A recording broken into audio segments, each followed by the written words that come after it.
who are your offensive and defensive MVPs halfway through the season? So offensive MVP, I'll be cheap. Keon Coleman, he's the offensive MVP for me the first half. The defensive MVP, that's a little bit tougher. Jared Verse is probably the most valuable player on that defense, even if he's only got, 3 or 4 sacks now on the season. But that's a tough one. Let's see.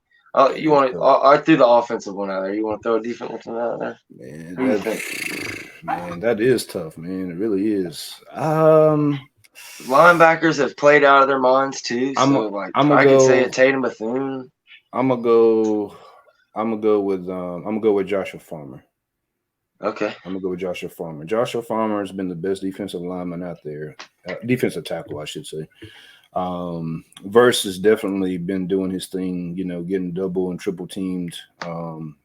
But that's an easy answer. So I'm gonna go with Farmer because that dude is blowing cats up. I mean, he's making plays in the running game. He's making plays and he's penetrating. Whereas last year, I love Robert Coop, Big Coop, salute to him, but he's more so just he's just a clogging up the middle type cat.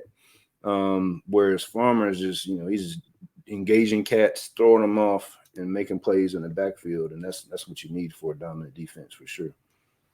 No doubt. Talk about somebody who's taken the steps in the offense off season, taking the steps in the off season in the weight room, in the physical fitness, in your cardio, and taking that lower snap count and absolutely just exploding. I mean, his entire game is better, and he has absolutely been right up there as good as any of the rest of the tackles in there. And that's what's been so great. There's no drop-off between Fabian Lovett and Fisk, who you knew coming in were going to be all conference level guys. You knew Fisk had the crazy motor, and he was going to be going nonstop. Lovett is what Lovett does, and his thing is needing 20, 30 snaps. If you can keep Lovett 20, 30 snaps, he will get in there and snatch his guy. But to have Farmer come in and be maybe your best defensive tackle coming off the bench, that's amazing. If you're saying that in the preseason, you're like, okay, we may have a shot at winning the whole thing this year if that's what's going on. I think Joshua Farmer kind of encapsulates everything about this program, right? When you think about it, when Norvell took over in December 2019, Joshua Farmer was the first high school guy he took a commitment from.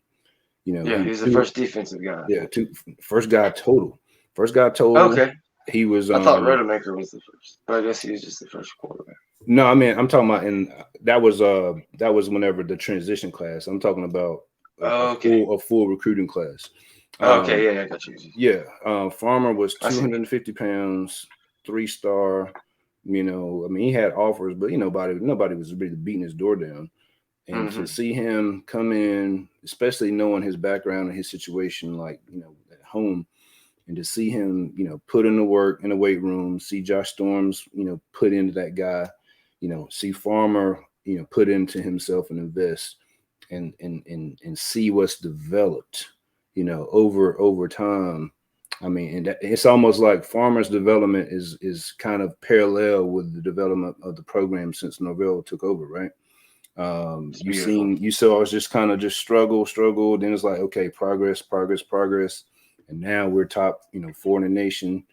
Farmer's one of the top defensive tackles in the ACC.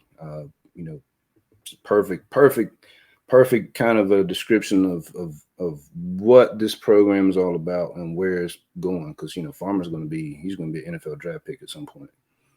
Oh yeah. He's going to be that dude next year. Next year, he's going to be that dude. I wonder who's going to be, because Fisk is gone and Lovett's gone.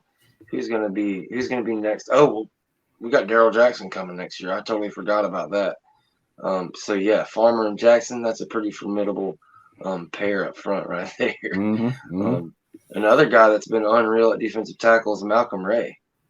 Unreal. I mean, he just had a surgence in his, 5th or 6th year now? Mm-hmm.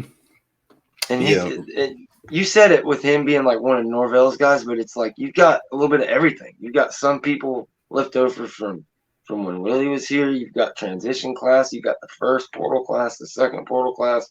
It just seems like it's just, like you said, it's all come together.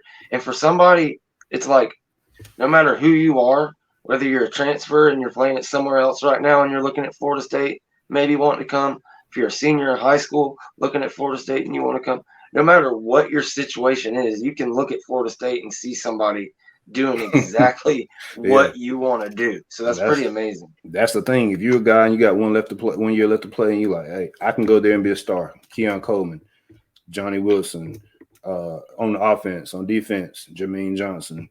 Do I want to go there and get developed?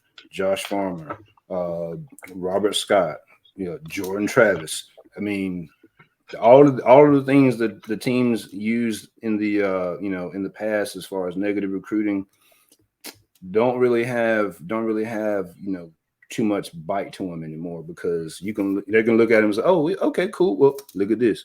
Oh, they said that. Oh, well, here's a way to disprove that. And I think that's why you're seeing them be able to do pretty much seemingly what they want as far as recruiting, whether it's the portal or high school.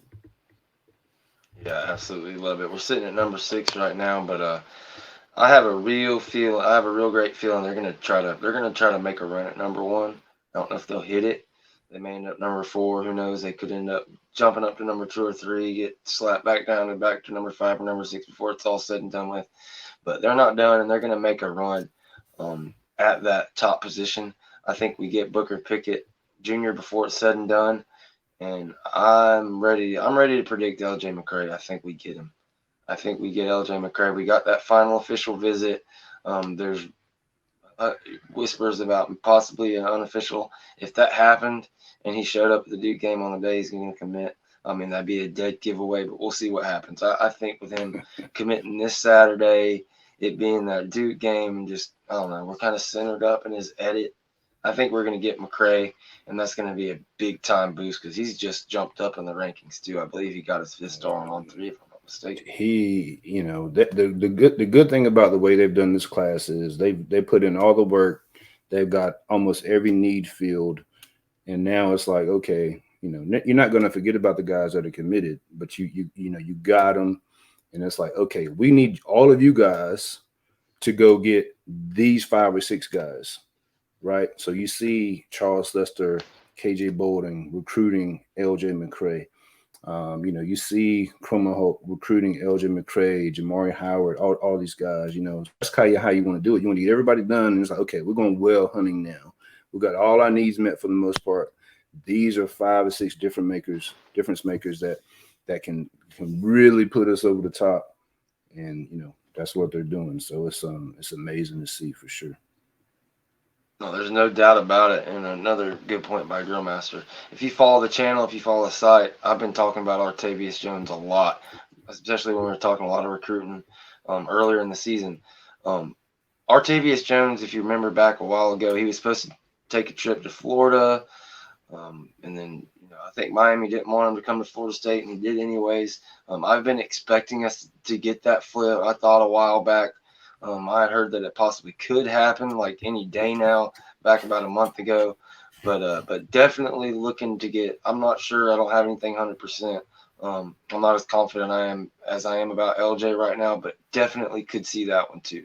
I would not be surprised one bit if Artavius slipped from Miami, and I would love to have him on board. Miami might lose a few guys. If these L's start stacking up like we think. Clemson, baby. I love Clemson, it, FSU. I mean, and if TVD's out, hey man, it might get ugly like Bubba Sparks said, boy. For sure. Man, they're gonna have all them guys wanting to go in the freaking trunk, man. Mm-hmm. I'm trying to think. Don't they have somebody else too? They played Louisville. Yeah, they got Louisville too.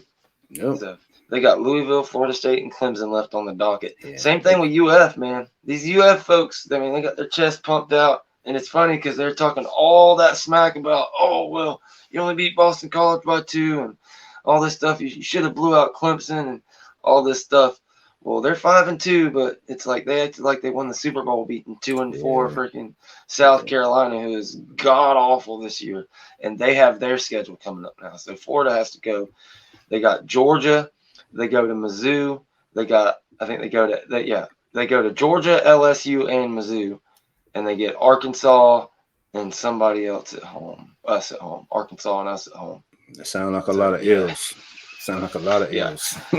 They probably can take Arkansas at home, and then that Mizzou game on the road. That sounds. I mean, they could very easily go 1-4. I wouldn't even sleep on Arkansas. Arkansas just played with Alabama, pretty tough. So I don't know what the hell to think, dude. I don't know what to think about the SEC this year. As soon as I think I got them figured out, now Tennessee's winning. Like, I thought Tennessee was about to lose a bunch of games in a row, but there's not a good team over there. It's just like it's all about you're seeing these bad teams playing each other. Yeah, it's all about the matchups too, though. It's like going back to early this year when everybody was talking about, when Miami beat A&M, and I was like, man, listen, this is about the matchups. A&M doesn't have, they didn't, couldn't get a pass rush. Their secondary is trash. And, what does Miami do? They want to go deep, whatever. Plus, they turn the ball over a crazy time. So that's all about the matchup. And that's why I feel confident in FSU, the rest of the way pretty much.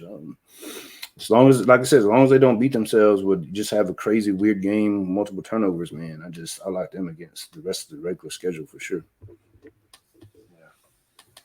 UF and UM losing more recruits after they lose to FSU, yeah, for sure. There's not a ton of guys on Miami I'd like to plunder, possibly Trader. Like we said Artavius Jones. But UF, I'd like to have one of them linebackers maybe. I could definitely go over UF. They got quite a few players I'd take on there. I don't know who said that. There was some smoke for last week. Who was it? My guy Knowles Highlight, or somebody was saying that. God, who was saying that? Talking about one of Miami's wide receivers with Ohio Chance State. Robinson? Yeah, with Ohio State. Yeah, there was smoke about that. I'm not sure I don't know if he's popped yet, but that's what everybody was saying. He's supposed to flip. Yeah. I'll laugh my ass off. Because he's one of their only blue chips, right? They got the Carr guy here recently, the wide receiver that decommitted from Georgia. That's right, not Carr. So of course Miami cats are like, well, we just got him, so that's why he might leave. He ranked higher or whatever, but it's Miami fan logic for you. But I don't expect those guys to hold on to all of those guys they have with all the L's they have coming for sure. No doubt. And it's like this is the first time in a long time that we've been able to, like, Norvell. We talking about how Norvell plans. Like, he was planning on winning all these games. Like, people got to understand, like, he's got some shit cooking when it comes to these recruits and stuff. And that's why I keep saying, like, he's gonna make a run at number one. Do not be surprised if some guys that you just had no idea that Florida State was in on all of a sudden pop right there at the last minute on signing day. It's been a long time since we've had one of them. Jimbo used to have them back in 2012, 2013. All of a sudden on signing day, you get a couple extra 5 stars, and it's like, woo, that's a good feeling on National Signing Day, buddy. Yeah, man. It'll be interesting to see, man, for sure. They got some ground to make up if they want to go number one. I think they could definitely be top 5 for sure with the guys they got left because they're all the top 150 guys. So we'll see. If things go the way we expect on the field, I think we'll get the majority of them.